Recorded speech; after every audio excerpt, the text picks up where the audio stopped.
Hi, my name is Ben Armstrong. Hey, this is David Koch. My name is Thomas Maurer. Hi, I'm Donna Sarkari. Hi, my name is Lana Montgomery. Hi, I'm Seth Juarez. Hi, I'm Aaron Thomas. I'm Jess Dodson. Hi, I'm Rocky Heckman. Hi, I'm Sonia Cuff. Hi, I'm Troy Hunt. Hello, this is Wally Mead. My name is Reed Purvis. Hi, I'm Lars Klint. Hi, my name is Alan Birchall. Hi, I'm Adam Fowler. Hi, I'm Scott Guthrie, and you're listening to the Need to Know podcast. All the latest Microsoft Cloud news, as well as industry guest deep dive conversations.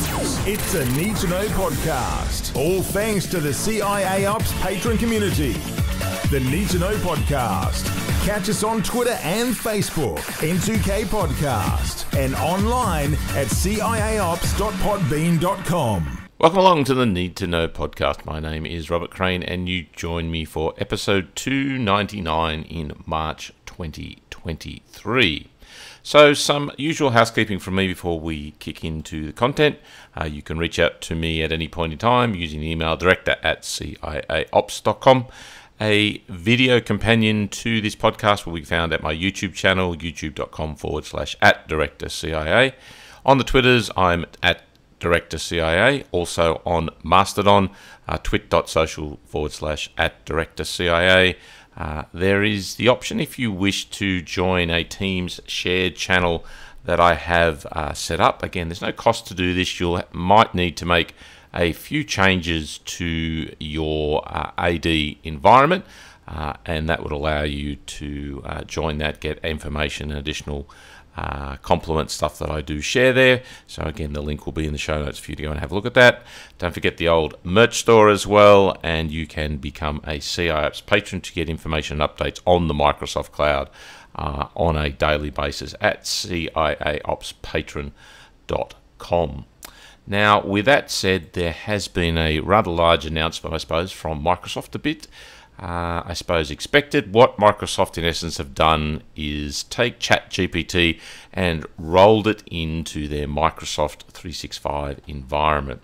Now they're calling that Microsoft 365 Copilot. I'll put a link to these articles in the show notes for you to go and have a look at. But in essence, what it is giving you the power, for example, to use ChatGPT to go and start creating documents, to do analysis of things like Excel. Again, it's really interesting how Microsoft has rolled this in right across its suite of products and done it very, very quickly. So it is somewhat unusual, I think, for Microsoft to really be pushing, I suppose, the bleeding edge on this, but all credit to them that they have gone in and gone hard on all of this. So I'd suggest you go in and have a look at this. None of this is really available to most people and probably won't be available until the July timeframe, from my understanding. Now, there will be obviously some previews and so on that you can sign up for, but we sort of expect GA around the July timeframe, which is the Worldwide Partner Conference generally. So we have we have Build coming up shortly, which is the developers conference that has basically been announced. So we expect more information about Copilot there, but I'd certainly encourage you to go in, have a look at all the videos and all the articles on it. So the one I'm looking at here is called Introducing Microsoft 365 Copilot, Your Copilot for Work. Another one which I thought was really good was Introducing Microsoft 365 Copilot, a whole new way to work. What I really like about this is they have broken it down by individual services like Excel, Word, and so on. It's very interesting to me that the capabilities will roll into Teams. So one of the things that I was really, I suppose, trying to build inside my patron team was the ability for AI or whatever to be able to answer some basic questions, provide some troubleshooting tips based on the content that was already in Teams. So to basically look through previous posts and then come up with either a summary or an answer or a link to the topic that had been mentioned before. So it seems to me as though that Copilot is going to provide that capability. You embed that into Teams, you'll be able to ask it a question. It'll then take the content, all the chats that have happened inside Teams, and make a nice summary and produce it for the person requesting it. So I think that's really powerful. That's known as business chat. I really liked the videos. I really liked what I see coming with that. Can't wait to get my hands on that. So I think that really is going to make things like Teams even better, because not only does it provide search, but it provides a nice summary, formatting, and is able to do that built on the content that's already there. So again, I'll make sure these articles are in the show notes. The last one I've got here for you around that is, I suppose, the news post from Microsoft. So a whole new way to work, it's called. Again, it has a presentation here, which is also available on YouTube, called The Future of Work with AI, that I encourage you to watch. It's about 20 or 30 minutes. It does have a nice summary of everything that's happening. This last article here does have all the links to all the other items here, so Copilot in Excel, Outlook, Word, meetings, PowerPoint, and so on. So I'd really encourage you to go in and have a look, especially this last one, to get a nice summary of what's going on. Now, the other big benefit that Copilot has provided is going to be this integration with the Power Platform. So I think this is one of the most exciting things, because you're going to be able to craft or use the AI inside, the ChatGPT and all the services of Microsoft to build your own solution. So again, it has released. Now, what I'm really, I suppose, focused on is the integration with the Power Virtual Agent, so the bot concept of asking questions. So again, as I talked about with Copilot in Teams, it would be really, really powerful to be able to incorporate that inside a Power Virtual Agent, inside a team, that you could ask a question of, or you could ask for some knowledge, and it will then go through the existing knowledge in Teams and maybe look at some additional content around websites, FAQs, and so on, and then basically give you an answer. So again, it's really, really interesting how quickly Microsoft has jumped on this, has aimed to use it as a point of differentiation. Now, the reality is we'll have to wait and see what impact it does have. I mean, there are a lot of people who are, at one end of the scale saying it's an absolute game changer. I think we just have to wait and see a little bit here, because we've had a lot of technologies that have promised but sort of failed to deliver of late. So again, yes, I think it's revolutionary. I think it's making a big difference. Very interesting that Microsoft's leading the pack on this, really jumped in hard on it. But we'll see, obviously when it gets out there, gets into people's hands, what it's like, how people use it. But at the moment, it certainly is something that is very, very positive. So I encourage you to go and have a look at all the show notes, read up about it, and we should see it in your tenant. Probably, I would suggest, around the July time frame. Watch out for any early previews.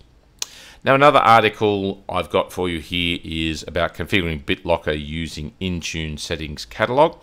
So if you do use Intune, you do have the option to go and deploy policies using templates. Now, that generally is the older approach, simply for the reason that those templates generally won't be updated, won't be enhanced, and there is a limited set. So as you can appreciate, more and more settings and features are being added to the Microsoft environment. Most of these will be only available via the settings catalog. So the settings catalog allows you to search for a particular setting, add it to the policy, and that allows you to craft your own policies rather than picking from a number of templates. So this will show you how to go in and set up BitLocker, but you can certainly use that same concept for OneDrive and a range of other features. So generally, best practice moving forward is going to be using the settings catalog rather than the templates inside the Intune management there. Now, another article I've got for you is announcing the support for the new Microsoft Store apps during Windows Autopilot. Microsoft again has gone through this process of changing the store to suit its newer environment. This is going to allow people to have far more control, and we've also seen the integration with things like Winget in there as well. So this article will show you how to go in and integrate with the new Microsoft Store. You can still use the older store, but again, the idea here is with going forward, that best practice is going to be looking at the new Microsoft Store and the capabilities it provides. So if you want to be able to deploy apps and also remove apps, that's another really good thing that you can configure in this environment if you are rolling out a bunch of new machines or configuring a bunch of new machines. You've got that capability. The store probably is the preferred way to deploy apps these days. It's going to allow updates and maintenance and so on. So go in, have a look at this article. I'll make sure that it is in the show notes for you. Now, also we've had some updates on Stream on SharePoint, so we can look at now playlists, offline viewing, and a whole range of more features. I really like what Stream can do, its capability, its integration with search. Let's see how it pans out with Copilot and ChatGPT. But this is one of the big advantages of the Microsoft space, is the integration of video, text, search, and so on. We're getting better analytics, so we can see who's viewing our videos, what sort of engagement they are getting. We're getting the speech-to-text translation as well, so we can do searches on that. We've also got the ability to, include embed codes and things to put in SharePoint pages. So video is probably the best way to get your message across these days. So again, things like Stream have approved. They've moved their storage capabilities into OneDrive and SharePoint, making it easier to manage for most people. So if you haven't looked at it, I would certainly recommend that you consider Stream as a really good mechanism for communication and getting information across to the organization. So we wouldn't have a news article without some information about security. So an article here, XDR attack disruption in action, defending against a recent BEC attack. So Microsoft is generally very good here in highlighting or documenting how its tools and technologies do prevent these sort of attacks. So this is a business email compromise. So Microsoft is giving us an article here talking about how XDR, that is incorporated in most Defender products, provides that ability to look at the behaviors that happen once an email is clicked on or tries to do something in the background. So again, it's got some good articles down the bottom here about how to get started, and also if you want to learn more about it. So I'll put that article in the show notes for you to go and have a look at. And again, another big advantage of using the Microsoft stack is that you get the ability for it to look across multiple services here. Now the last one is a report from Gartner. So Microsoft is named a leader in the 2022 Gartner Magic Quadrant for endpoint protection platforms. Now, again, there's a lot of cynics out there around the Gartner and the Magic Quadrant and all that sort of stuff. Yep, totally agree. However, I would suggest that the real takeaway here is to note that Microsoft is, in the preferred location in the top right-hand corner. So when you look at all the providers, it's not down outside, that environment. The idea here is that it is certainly, up with leaders, if not leading the pack as well. So again, look at that article, read through it. Very good to confirm that Microsoft again is doing the right thing and investing in the technologies, and is one of the leaders in the space here. So again, I'll put the link in the show notes so you can go in and have a look at that in more detail. Now, let us turn our attention to probably one of the portals which is not really accessed or is probably given a back seat. Many people probably don't visit this regularly. So most people will be familiar with security.microsoft.com. So that's where you would go and set threat policies, exchange policies, Defender for Endpoint, and so on. Now, you may not be familiar with the compliance portal, so that is at compliance.microsoft.com. Now, as we move into a more regulated world where requirements from industries and government are going to mandate that people look after the data in a more granular form, this is where the compliance portal will come into view. Now, Microsoft's compliance solutions recently underwent a naming change, and they are now under the banner known as Microsoft Purview. Okay, so again, protection style of the data is under a banner of Purview. But again, if you go to compliance.microsoft.com, you will be able to click through all the options here. So a quick tour of this portal is going to give you basically the ability to go in and get a summary, much like Secure Score, over all of your compliance. It's going to give you a standard compliance score. So that's again going to be a points-based, a percentage-based system. Some of that is going to be a requirement for the user or the tenant to set up, and the other will be Microsoft. We get a list of key actions and improvements here. So you'll see that, for example, at the moment, the conceal information with lock screen is worth an extra 27 points here. So you'll get the same sort of summary, but around the compliance of the tenant. Now, some of these compliance options will require a premium license, so please keep that in mind as well. Now, across the top, we're going to have the ability, obviously, to go in and improve our actions, our list of improvements. We've also got the ability here to look at some solutions here. All right, things like auditing, improving data classification. We have the ability to have assessments. All right, so we can go in and do data protection. We've got assessment templates, so this is going to assess the compliance. We've got any alerts and alerts policies here in this overview that we get at the top here. Now, one of the major things to consider when we're talking about compliance is what's known as data classification. So what we need to do with our data is we now need to go in and classify it as, for example, public information, shareable, classified, secret, highly classified, and so on.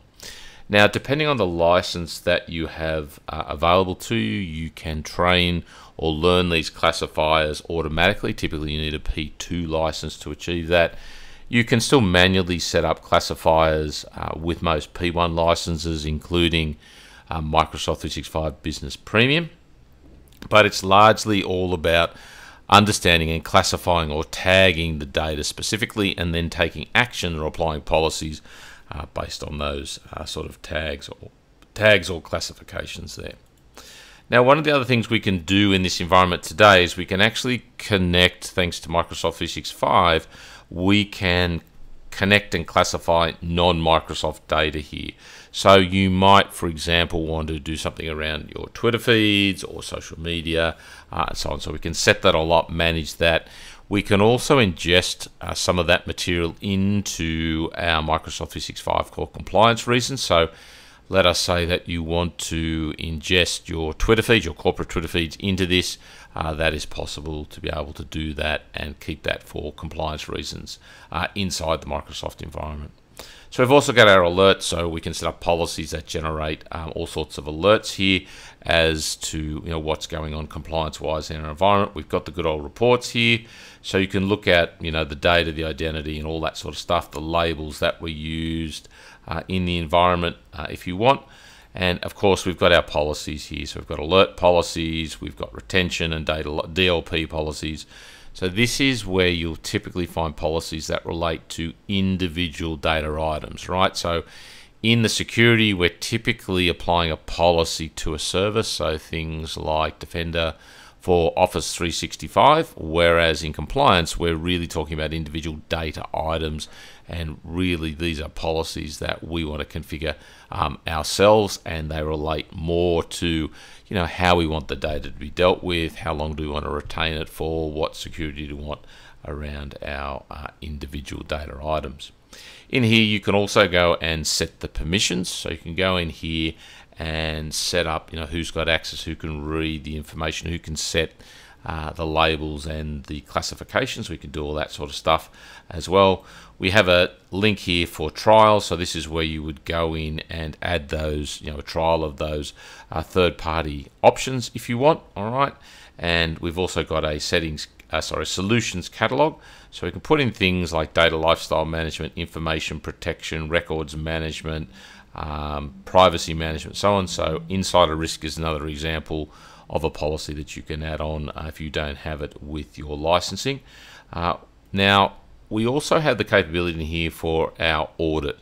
Now, the unified audit log does appear in security.microsoft.com, but it's also here in the Compliance Center if you want to use it. I would certainly recommend, keeping that concept of compliance and searching inside the compliance policy here. We've also got content search. So content search allows you to look through your existing content for certain matches. So if you're looking for a certain email or a certain conversation in Teams or whatever, you can do that. The really good thing about content search is that when you create a content search, you can save it and rerun it over and over again. So let's say that you're looking for information, you're doing maybe a quarterly check, you can set up a content search and allow that to run on a regular basis. We've also got our communications compliance. So this is typically around the Teams messaging. So we can see, unfortunately, employees could do things like, maybe profanity or bullying or those sort of things inside Teams. We can then monitor and take actions on that. In here, you'll also find your DLP, your data loss prevention, once again, driven by policy. You'll need to go in and determine what items you want to check for at the boundary of the environment. So you may typically want to scan and look for things like driver's license, tax file number, passport number, and so on, and then what actions do you want to take on those. My advice generally is you want to, if you have the capability to enable DLP, which again is something included in Microsoft 365 Business Premium, is I would certainly configure that and put it into audit mode initially so that you can go in and make an assessment as to whether any information is leaking outside the organization. Now, of course, all of this is driven by policy. You need to create policies for the different services, so Exchange Online, SharePoint, OneDrive, Teams, and so on. So this basically determines how the information that you've indicated, like a document with a tax file number, will be dealt with, whether the user is allowed to send it or it's blocked, or the user needs, for example, to put in a reason why they are sending it. We've got alerts in here. We've got endpoint DLP. So the idea here is DLP, data loss prevention, generally applies to the service in the cloud, so Exchange Online, Teams. But what about documents that are synchronized or stored locally? How do we deal with those and prevent those from leaving the organization? The older approach was to use Windows Information Protection, but Microsoft announced a few months ago that it's going to deprecate that in favor of endpoint DLP. Again, you may need initial license to enable some of this. So this is basically DLP applied to devices. Once again, it's largely around creating policies for that. All right. Now, you also have the ability to have reports. You also have the ability to look at the activities, what's happening when you set up your DLP policies. So in the Compliance Manager here, we've also got our e-discovery. So e-discovery is like content search, except once you've found information, you can put it on hold, which means that a copy is saved so that it can be used, say, for evidence without the user impacting that. So if the user, for example, has an email and then tries to purge it using e-discovery, we can not only find that information, but save it for reference later. There are two different versions or two different levels. There is a standard one, which is typically, again, Business Premium E3, and there is a Premium e-discovery, which has a number of additional features in there. Typically requires an advanced license there. All right, so again, e-discovery is really good for putting your finger on information across the whole organization. We've also got something here called data lifecycle management. Again, part of this is the thinking of, well, do we need to keep data forever? Do we need to age it out or delete it after a certain period of time? Do we really need it after a certain amount of regulatory requirement? We've got information protection. So again, this is things like Azure Information Protection, where we label a document. We provide protection around it. So a document with a label can have a retention period and also a protection period as to who's got access to the document. Once again, it's all driven by policy. Someone has to go in and create the policy, then apply it to the data. So we find that inside here. Information barriers is the concept of separating areas within a business from each other. Typically we see this in banking and finance, so that those two areas, although part of the same company, are separated and are not sharing information between them. That may give them commercial advantage.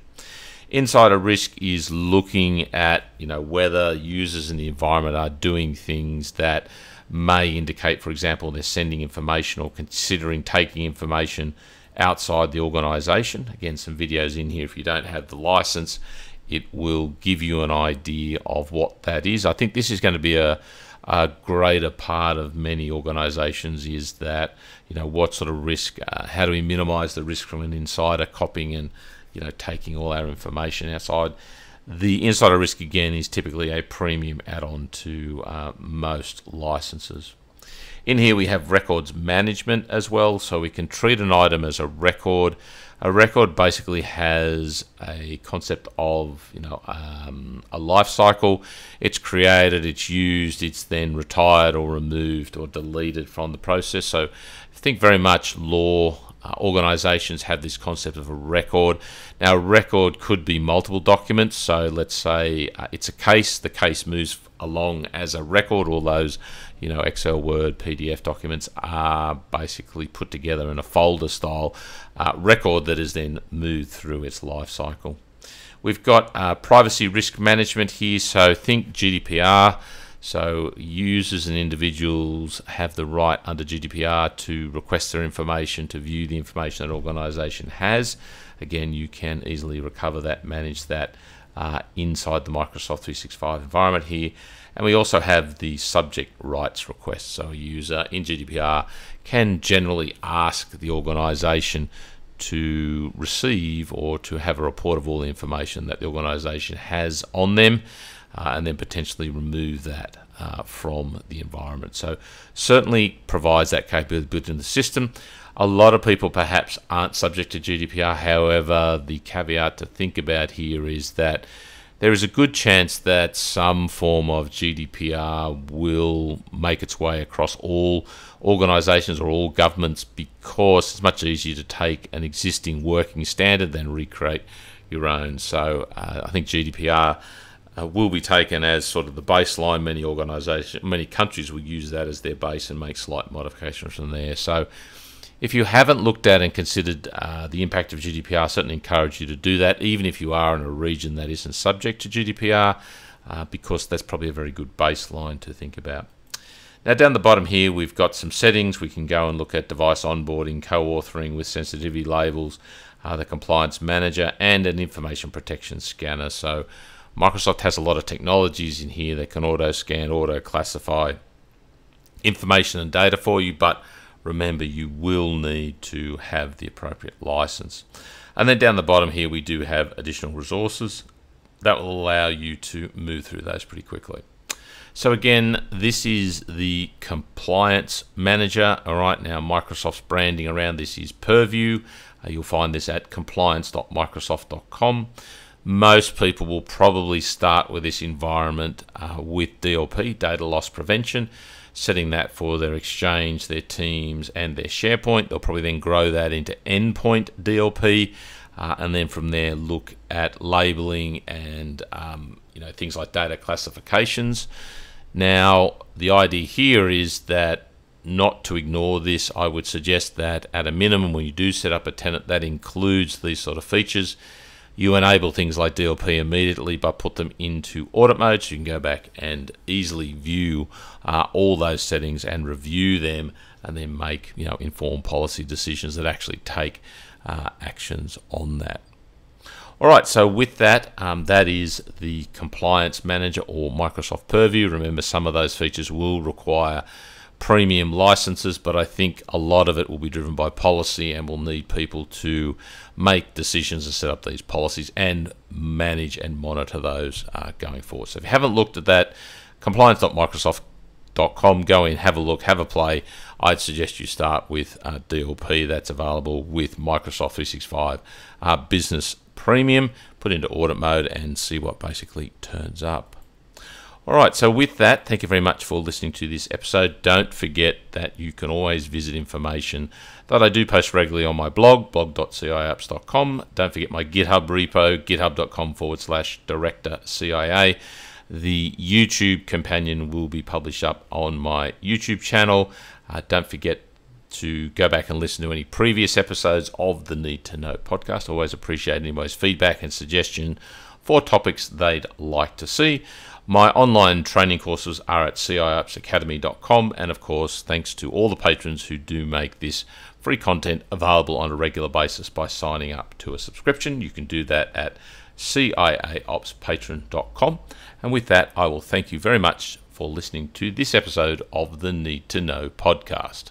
You have been listening to the Need to Know podcast from CIA Ops. For training on using technologies like SharePoint Online or Microsoft 365, visit www.ciaopsacademy.com. By purchasing from the selections available, you'll be directly supporting this podcast. To provide feedback on this episode, visit www.ciaops.com/contact.